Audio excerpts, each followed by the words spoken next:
오늘 우리에게 주시는 하나님의 말씀을 함께 나누겠습니다. 사무엘하 12장 20절에서 25절 말씀입니다. 그러자 다윗은 일어나 몸을 씻고 기름을 바르고 옷을 갈아입은 후 여호와의 집으로 들어가 경배를 드렸습니다. 그리고 자기 집으로 들어와 음식을 가지고 오라고 해서는 먹기 시작했습니다. 그의 종들이 다윗에게 물었습니다. 이게 어찌된 일이십니까? 아이가 살아있을 때는 금식하고 우시더니 지금 아이가 죽었는데 일어나 잡수시다니요. 다윗이 대답했습니다. 아이가 아직 살아있을 때 내가 금식하고 운 것은 혹시 여호와께서 내게 은혜를 베푸셔서 아이를 살려주실지도 모른다는 생각 때문이었다. 하지만 이제 그 아이가 죽었으니 왜 금식하겠느냐? 내가 그 아이를 되돌릴 수 있겠느냐? 나는 그 아이에게로 갈 테지만 그 아이는 내게로 돌아오지 못한다. 그러고 나서 다윗은 자기 아내 밧세바를 위로하고 들어가서 그와 동침했습니다. 그리하여 밧세바는 아들을 낳았고 다윗은 아이의 이름을 솔로몬이라고 지었습니다. 여호와께서는 그 아이를 사랑하셨습니다. 여호와께서 그 아이를 사랑하셨기에 나단 예언자를 통해 그 아이의 이름을 여디디아라고 지어 주셨습니다.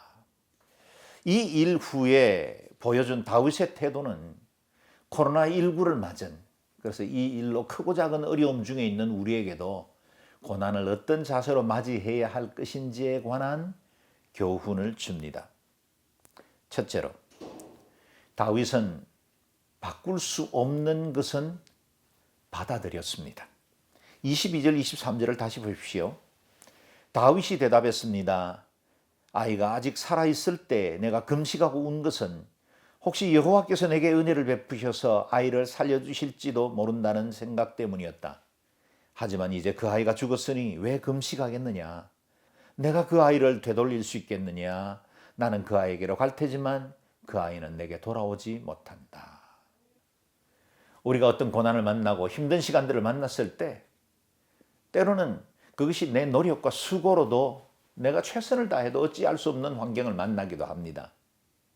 불가항력적인 일들이죠.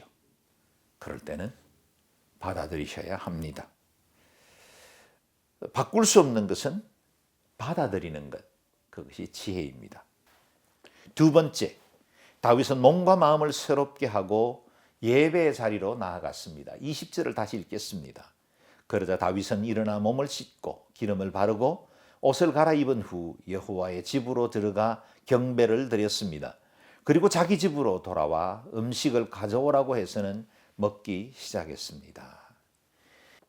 예배는 내 삶을 소생시킬 수 있는 가장 빠른 지름길입니다. 어렵고 힘든 상황들을 만났지만 다른 사람들을 찾고 조직과 나를 도와줄 수 있는 여러 기관을 찾는 것도 중요하지만 그러나 그 무엇보다 예배 자리로 나오셔야 합니다.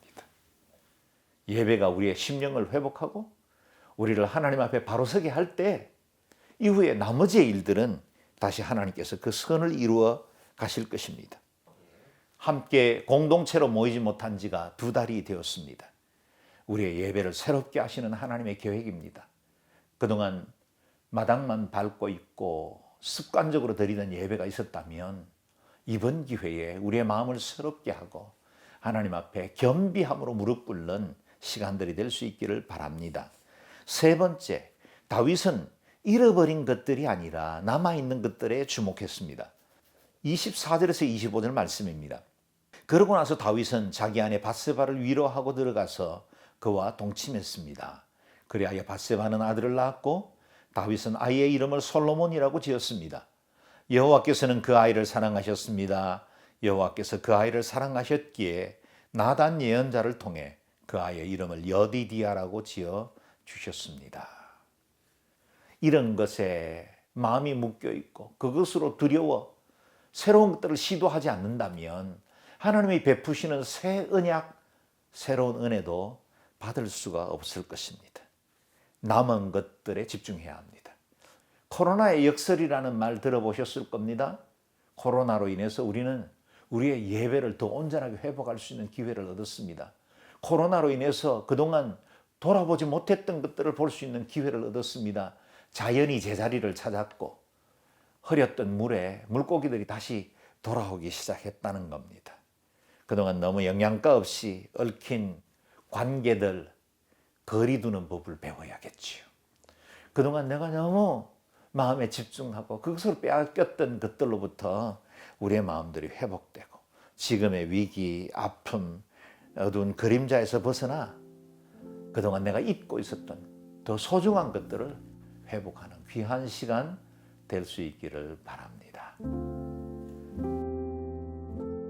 선한 목자 되신 하나님, 지구촌 구석구석에서 질병과 가난, 전쟁과 재해로 고통받는 이들의 아픔을 위로하시고 치유하여 주소서. 이미 260만 명이 감염되었고 18만 명이 생명을 잃었으나 언제 이 고통이 끝날지조차 알 수 없는 짙은 어둠 속을 걷고 있습니다.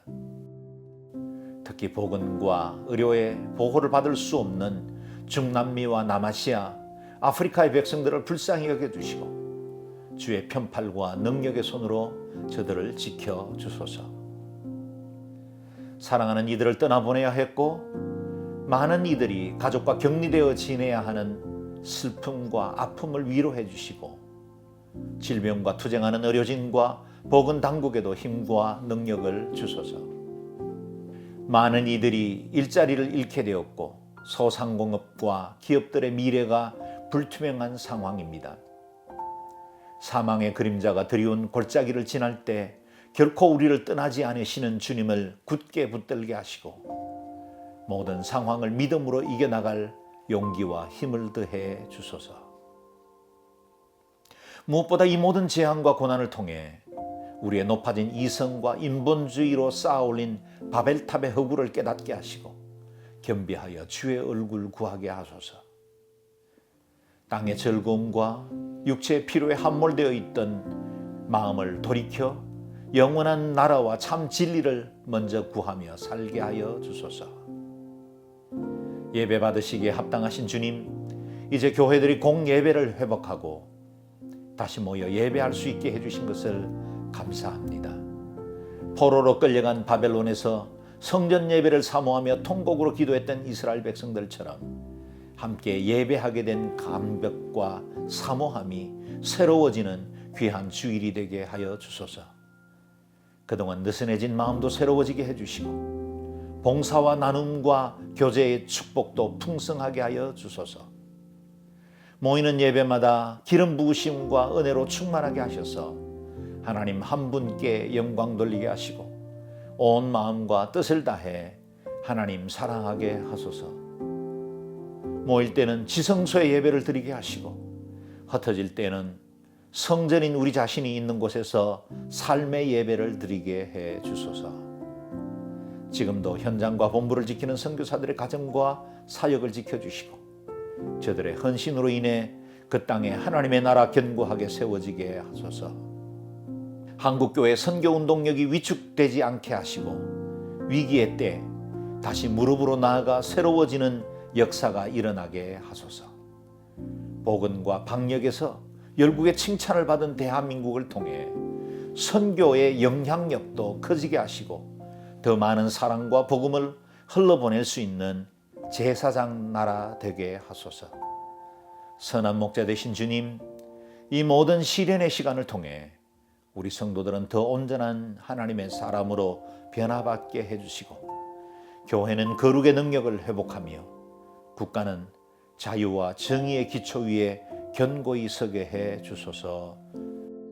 존귀하신 주 예수님의 이름으로 기도드립니다. 아멘.